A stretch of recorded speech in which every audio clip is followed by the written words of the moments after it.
The Kabbalah of food. Already. Yes, let's appreciate food, especially after coming from a Day of Atonement where we had no food, right? We truly appreciate having food. I'll be quite frank. On Yom Kippur, there's a statement that says, "Lahachiyosim b'ra'ov," that you're invigorated through fasting, through going hungry. How's that possible? It's because Yom Kippur, we are angelic. That's why there's a custom of wearing a kittel, wearing a white garment, for married men at least, is the Chabad custom. Why? Because we're like angels. Angels don't need food. So guess what? It's not that we fasted because, yes, we fasted because God said so, period. But the inner understanding of it is we are angelic. God is giving us a clean slate, and therefore we're like angels. And who needs food then? If you have the connection with God, if your soul is ablaze, you're feeling the connection and you have the connection with God, so then the food isn't a deterrent at all. As a matter of fact, food can be a great deterrent. And for most people, it is. 50% of Americans are overweight. Obviously, food is a deterrent in their lives. And for most of us, we eat with our eyes. We don't eat with the Kabbalah food. So we need to appreciate the Kabbalah of food in order that food can be something that we are masters over rather than it is a master over us. Which, again, 99.99% of the world, food masters them because they don't know the Kabbalah of food. And therefore they just learn, or not learn, or eat. Worse than an animal, by the way. We're worse than animals when it comes to eating.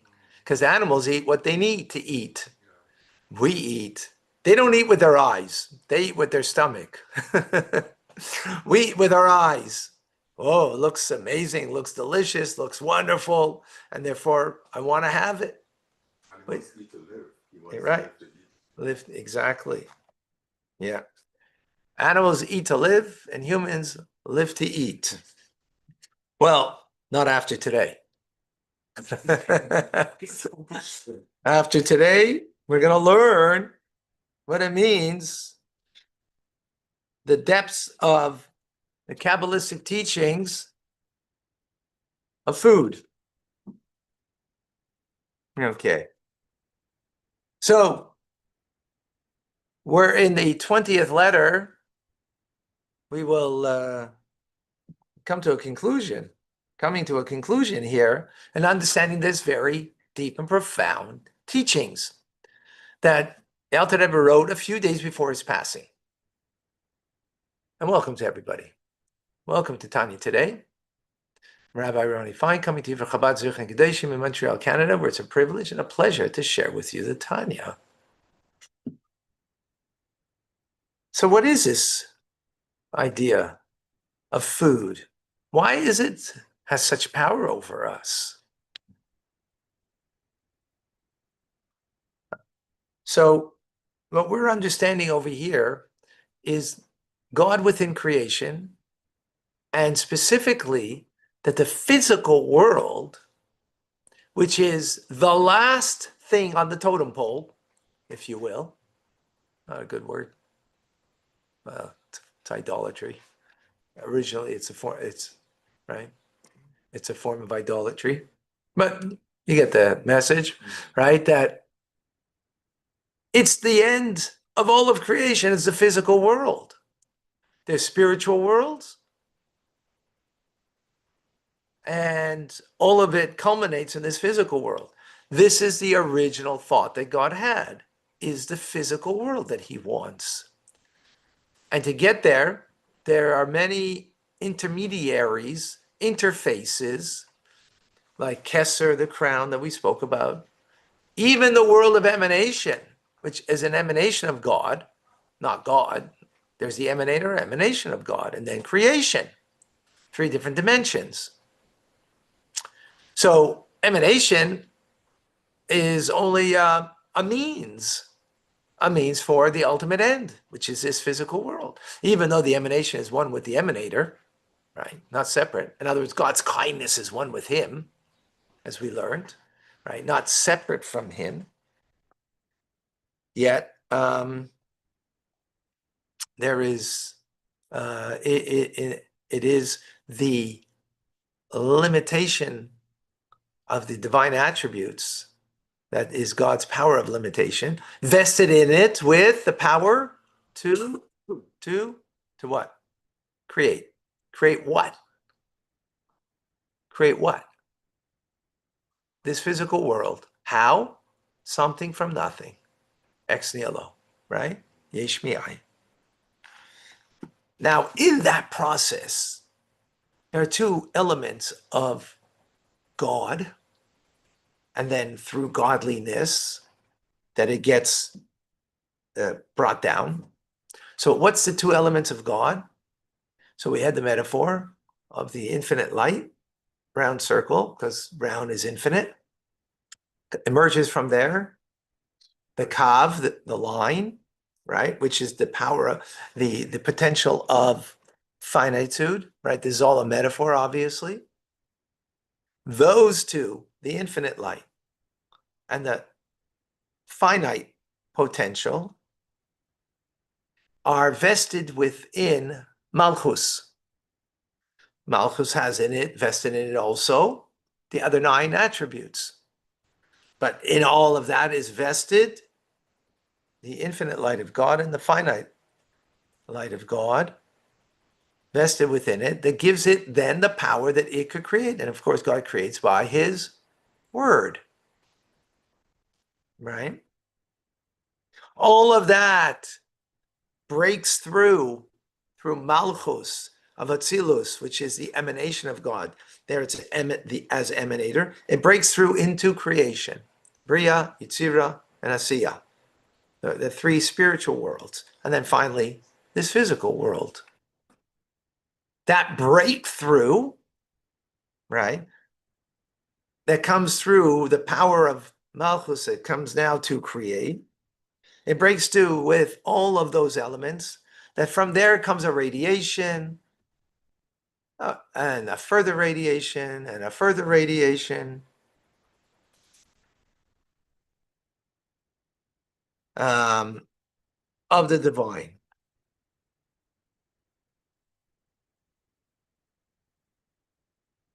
The first radiation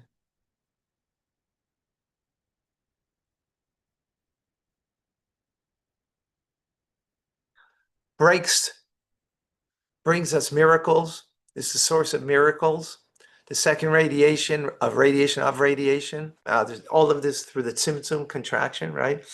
Brings us wonderment in nature. And the third radiation of radiation brings us nature, as is, right? That's within the world. Miracle, wonderment, and nature itself.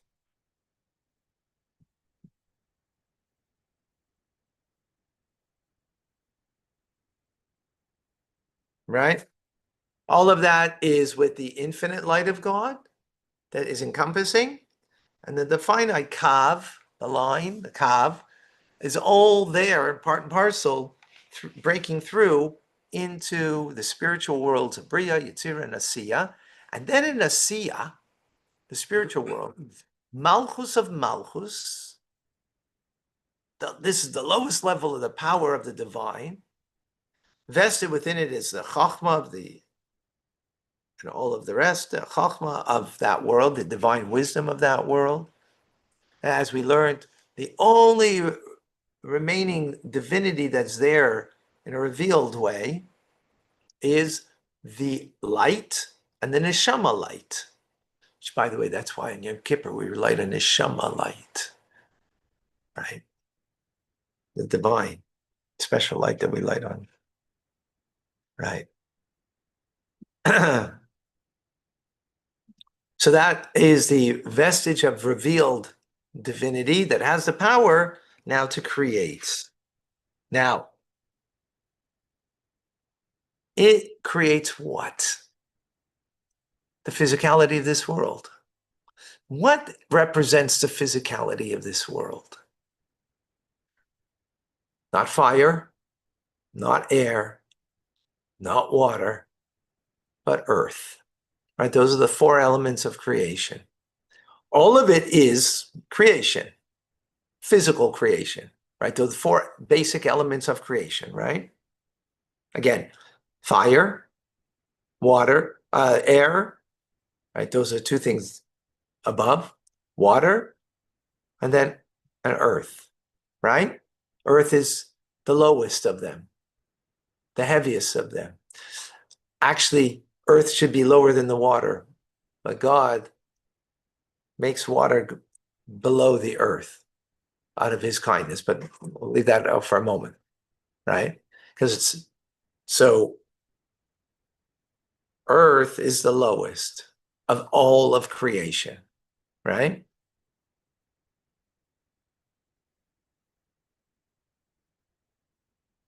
What do we see in the element of earth? That God gives it the power, tache haaretz, that there should be vegetation that grows from earth, right? How does vegetation work? Well, you take a seed, you put it into the ground, it decomposes, it rots, it becomes nothing. And from that nothingness, it grows now into vegetation, right? Where is that power? Do you see that power in water? No. You put a seed into water, nothing will grow. You put seed into the air, nothing will come from it. Into fire, it's just burnt up. Only in the physical earth, which is the lowest of the, right, it's the most earthy, physical thing in the dimension of creation, does it have the power of that from one seed can grow a tree that has many fruits. Or from one seed will grow a stalk of wheat, that you'll have much wheat from it. From one, and how does it happen? First decomposing, becoming kind of nothing. What is that reflecting? Exactly the way God creates the world. Something from nothing. Now, in the end, it is a seed, but it's not like the seed becomes something. I'm a big seed. I'm going to have something big come from me. No, it has to decompose, because it's not the seed that's really growing. It's the nutrients in Mother Earth that God put there that makes it grow. So it needs to decompose.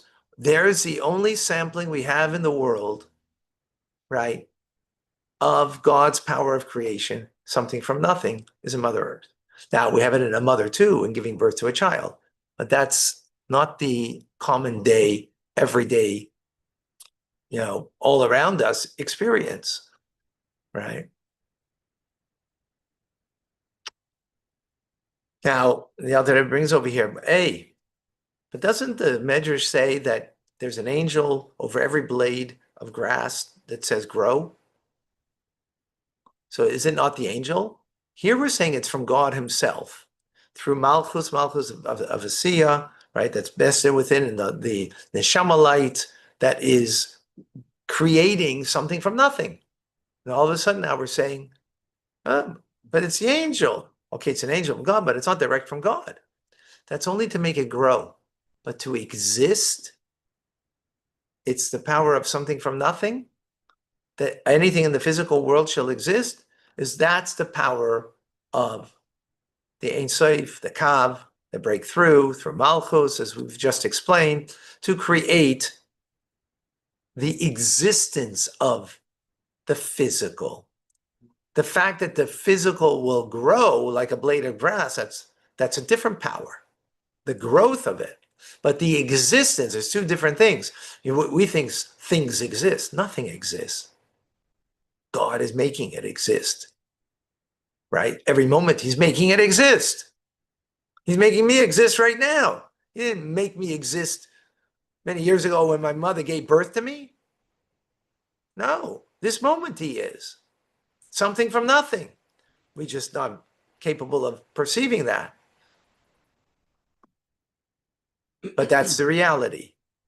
So God is making the existence of something. The angel is just making it, giving it the quality, if you will, of growth, but not the existence of it. That comes from the nothingness or no thing from above of God in the act of creation.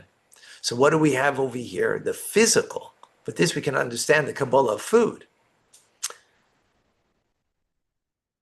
That now we take something that grows from the earth and it nourishes us. Because, so the metaphor is like this. When the kav, when the ray of the ray of the ray, the radiation comes and now vests itself in the physical part of this world, and it now gives it the power to act in nature, to grow something. First of all, it's not nature, it's God, right? That's making it happen directly from God, making it happen. And what's happening is the lowest element, just like the sun, you know, if you go 10 miles above Earth, it's colder, much colder than here, right? Much colder than here. How come? It's closer to the sun. It should be warmer. Because here you have the rebound effect, right? Because the sun hits a surface, it rebounds. Because of the rebound effect, on Earth, it's warmer than it is in the atmosphere above. Which, again, doesn't make sense. But, I mean, that does make sense, right? Where does that rebound effect come from? It comes because that's what happens with God. When the radiation comes down to the lowest part of creation, right? What's the lowest part of creation? Physical Earth, right? So there's the rebound effect.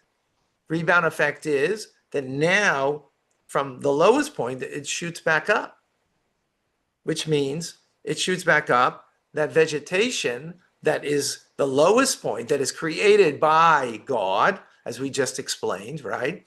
And in it is more reflecting the power of God than anything else in creation, in that you take a seed and it rots and it now grows something much more plentiful than what you put in originally, right? By a woman, by the way, it's, you know, one child, sometimes two, sometimes a little more, but right? But one seed, that many fruit, a fruit-bearing tree from it. So, you know, that's, and it's, you know, constant throughout nature. So it's a lot more, you know, evident, shall we say, right? In that respect, is now in it. So it has the power, but now it has another power, that the rebounding effect of the Ein Sof and the Kav, that is vested in the power of Malchus to create that something from nothing. The rebound effect means that the lowest element is now moving upwards and affecting the higher elements of creation. So inanimate, earth is now the power of creating vegetation. That vegetation now will be consumed by animal and human to give them vitality, because they have in it the inner vitality of the divine that is the lowest of the low, that reflects the highest of the high of God. And therefore, that's how it can nourish us. So it's God that's nourishing us, and that power of vegetation, uniquely so, as understood here, which is, whoa, wow. That's a whole different way to look at food. If we ponder this, I promise you, anybody who needs to lose weight will lose weight. Like, I don't mean, like, really think about it. This is the power of food. Power of food is the power of God that's there to give me vitality. Oh, all of a sudden, you're not eating with your eyes, you're eating with your mind. Your mind being aware that there's something much more over here, and therefore you're going to eat differently as a result. All right. I saved you all from diets. This is God's diet, right? Recognizing the spark of God in the food that is animating me. That's from God directly. As we have explained, I hope you got it. And good luck. Any questions? I just have one comment that the Rambam says that if you eat things just because they taste good, and not because it's good for you, you're basically like an animal. Yeah, exactly. And he recommends finishing this, you don't usually do, but he recommends finishing to eat before you're completely full. There should be like a little space left. Right. Exactly. Exactement. Yes. Okay.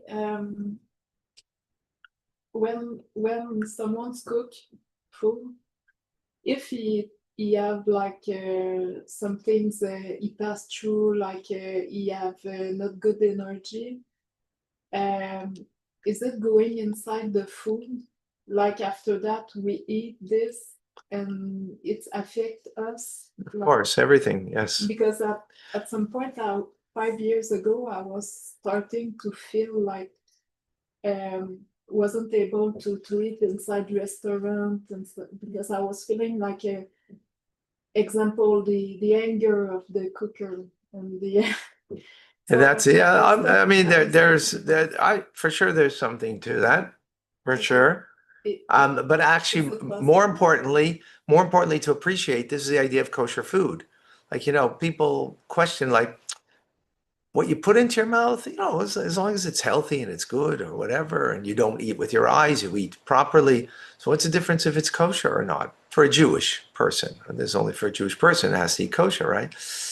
Well, now based on this, we can understand, because you are what you eat. So if it's kosher according to God's diet, that's God's diet already, right? For a Jew to eat kosher. So then you are consuming the spark of God that's animating this food, right? That's coming all the way, Malchus of Malchus, the royalty of the world of Asiya, the spiritual world that's vested in it, all the way to the Ein Sof and the Kav that's vested in it, all have a different element and how it is, found within the physicality of this world. And therefore, yes, it makes a difference of what you eat based on that. God's diet. Yeah, totally. Plus the fact that we say blessings, we say brachos, which makes it even more elevated. Exactly. We make brachos on what we eat. Yeah, exactly. But it's interesting what Sarah said, because I remember that my grandmother, Allah Shalom, when I used to tell her the food is so good, she used to say, I put love in it. So it's, you feel, Right. you actually feel that. Right. Exactly. Right. Exactly. All right, folks. Amazing. We're going to go to Rambam now. Thank you. Thank you very much, Rabbi. Yeah. God bless.